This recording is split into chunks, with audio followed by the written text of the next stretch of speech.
All right, so our first presentation is on evaluation of threatened, endangered, and declining species of major tributaries of the St. Lawrence River. And this is a project that I've worked through Tunison Laboratory at USGS with Tony's group at the St. Louis Mohawk Project for a number of years. We tweaked the title just a little bit because it really is about the main river as well as the tributaries. So from about 2009 to 2015, 2016, we had this collaborative arrangement to work on the evaluation of threatened, endangered, rare fishes in the St. Lawrence and its tributaries. And this was funded by the Fish Enhancement, Mitigation, and Restoration Fund. And we want to thank them for their support, as well as the help of all the people who have collected the samples, done the analysis, and contributed to the reporting. This is a big project.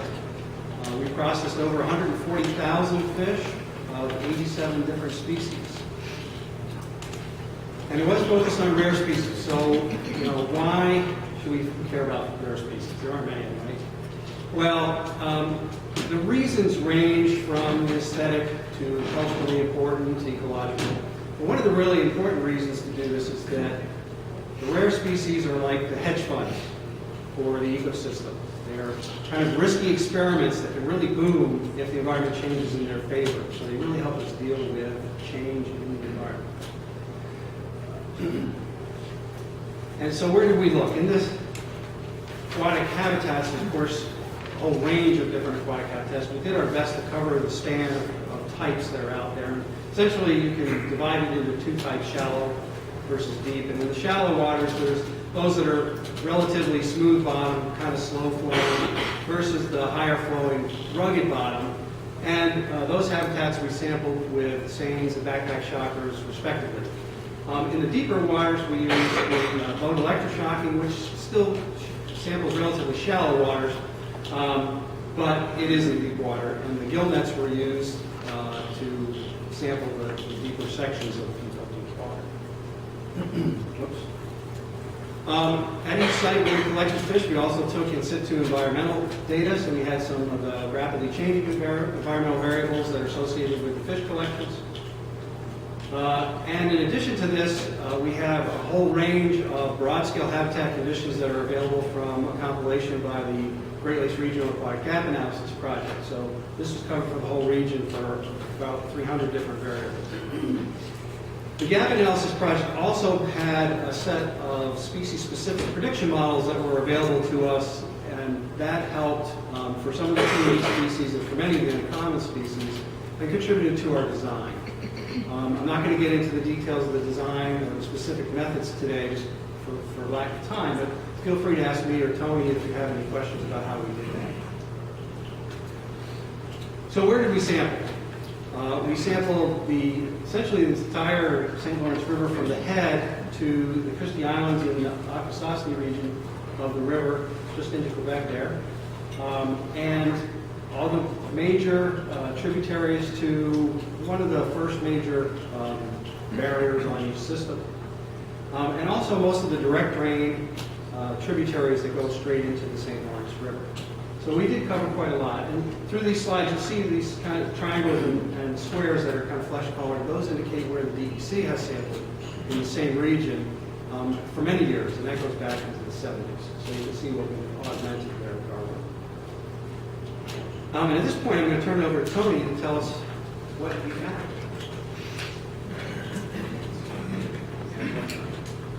Thanks, Jim. So the targeted sampling was to look for threatened and endangered species of fish, and we were able to do that, catch all of them within the watershed. But in the process, we also caught a number of rare or odd or just plain interesting fish, and they're summarized here in this table.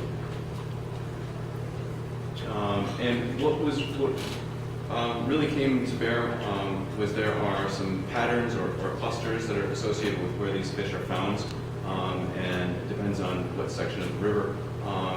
You would expect to see black chin shiners or pugnose shiners in the St. Lawrence, or to contrast that with eastern sand darters in different parts of the watershed. So this is what this map sort of reflects. And with the pug-nosed shiner, which was only found in our study, in our work, in the upper portions of the river near the Thousand Islands, this graph, this figure here, you can point to it, with the axis here being the average conditions throughout the system, it shows how individual indicators varied with different sites where these fish were found. And so at this particular location, pug-nosed shiner tended to like higher pH, more moderate flows, and tended to be found at over bedrock or coarser substrate.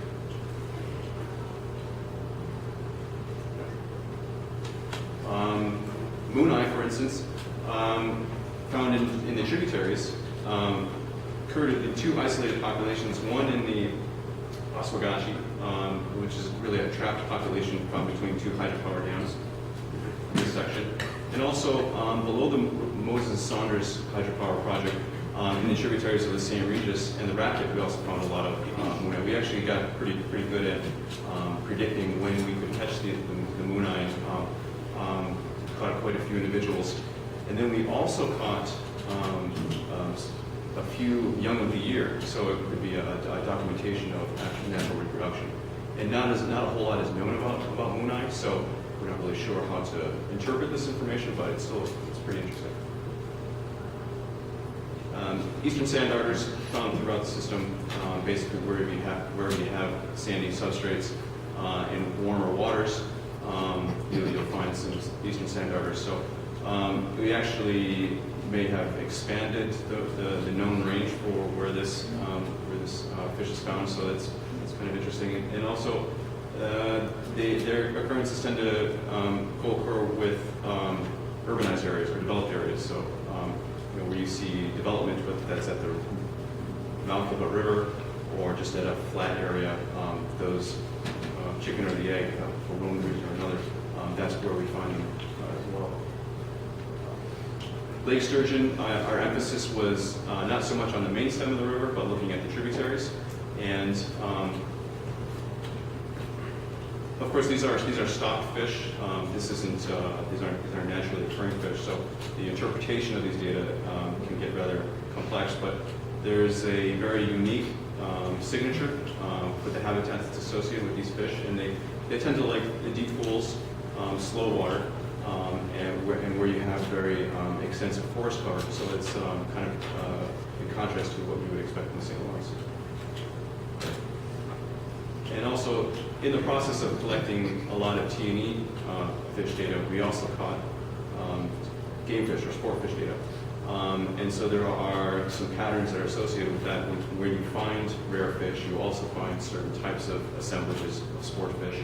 And so you can compare that to other areas that don't have the T&E species, but still have the same sort of game fish species, and start to look at what some of the causes of that are. Now I'm going to hand it back to Jim. Thanks, Tony. So one of the things that happens because we did full community sampling is it really extends our ability to look at the assemblages of fishes that are associated with the T&E species or any of the others for that matter. And what you see here is the general assemblage you find associated with each gear type.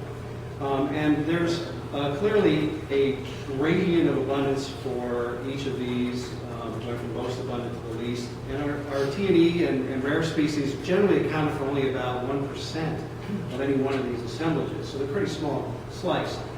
But you can see that there are differences by the different habitats that were sampled by these gear.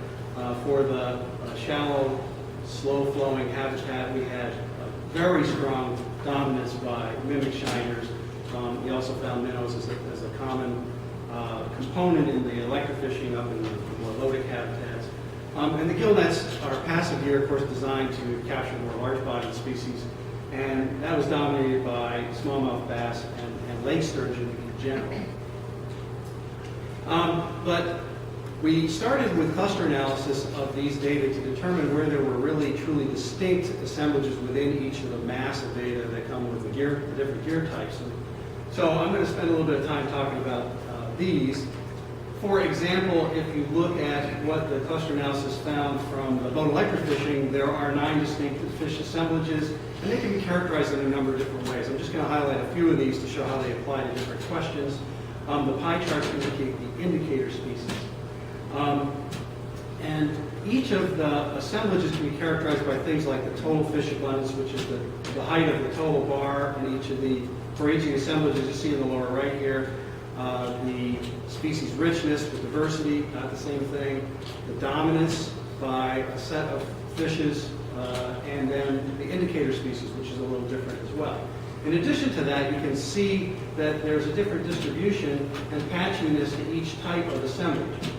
And so what we're looking at here are 3 examples of these boat electrofishing habitats where type A is indicated by golden shiner and mimic shiner, but actually was dominated by mimics, spotfish shiners, and rosy face shiners. It's found only here in this area labeled cluster A. It was the most abundant.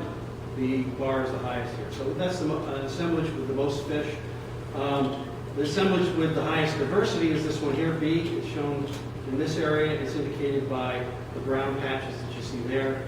And it, again, was dominated by mimic shiners, but you don't see the same thing from the indicators. So you have these different characteristics that you can pull out from the various assemblages. The last one I'll mention here is one that's fairly extensive, but it's clustered in one area near Black Lake. And that was dominated by bluegill pumpkin seed, or yellow perch and pumpkin seed, but largemouth was one of the indicators. So there's different ways to evaluate what these assemblages are like and what they tell you. Now when you take all of the assemblages from all the gear and you map them out like this, you see this great mosaic of different patches of assemblage types in different areas, and you can see how some are rare and some are common and some are widely distributed and others are not so.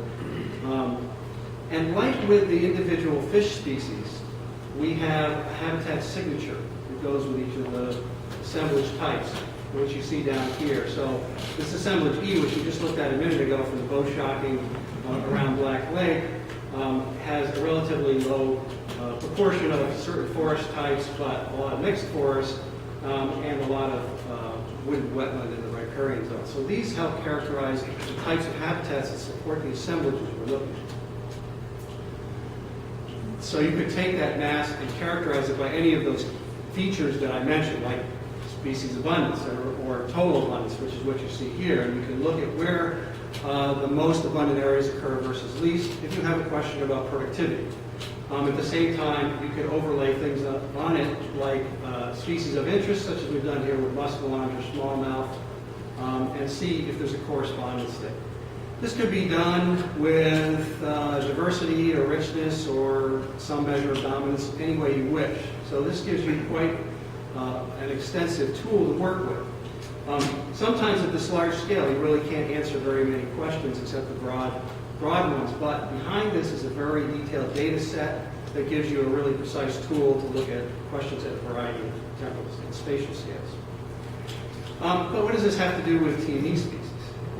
Well, so the T&E species are associated with these various assemblages. And out of the 50 different assemblages that we identified, only 14 of them supported the T&E or rare species. And so this is an example of a couple of them where we have mapped them out, and you can see that moon-eye was a small component of 5 different assemblages. And they are located here on the map in the various colors that match, of course. And you can see where the actual collection of moon-eye occurred. And so, for example, they occurred in most of the patches of B, which is this purple, but not all of them. In particular, it didn't occur in the Grass River. Now, this in the past has been recorded in the Grass River. So, because we didn't find, could mean that we didn't sample them at the right time or whatever that may be. Or it could be an issue that the habitat has changed, or it could be an access issue or something like that. So that opens the door for more investigation. Pugnose shiners, we know, was restricted to a very narrow area in the islands region of the upper St. Lawrence. And it's associated with one single assemblage out of all 50 of those, the L assemblage. And the fishes in that assemblage actually exist in many other places where the pugnose were not found. So we know that the actual habitat requirements for this fish are more restrictive, or they're just not very good at colonizing these regions. And I throw this in here just to scare you with all the things you can throw out there at one time. And to talk a little bit about threats. The heavy lines in various colors indicate the diversity of a section of the river, and the points, of course, indicate where we caught either moon-eye, lake sturgeon, or eastern sand darter. Those indicate places that might be of interest, like we've got a high diversity area that's in good shape, and we have some threatened species. Maybe that is a candidate for some kind of protection. The background is, of course, land use, with the trees being green and the brown being agriculture. There's black lines for the roads, and the dams are located in these areas where the black symbols are. Those could be threats of various kinds. So this is a way to provide an analysis that may help managers decide whether there's a protection need, an opportunity for restoration, or some kind of active management that could be required. And so I'm going to wrap this up by just saying again that rare species are really important for us because they give us the flexibility to be able to change, and there's a lot of work that needs to be done. I just listed a few of them here, but one of the things I'll mention is the on-the-ground restoration projects, and we're going to hear in the next talk about how the Hogansburg Dam has been removed. And with that, I have a few minutes to take some questions. Thank you.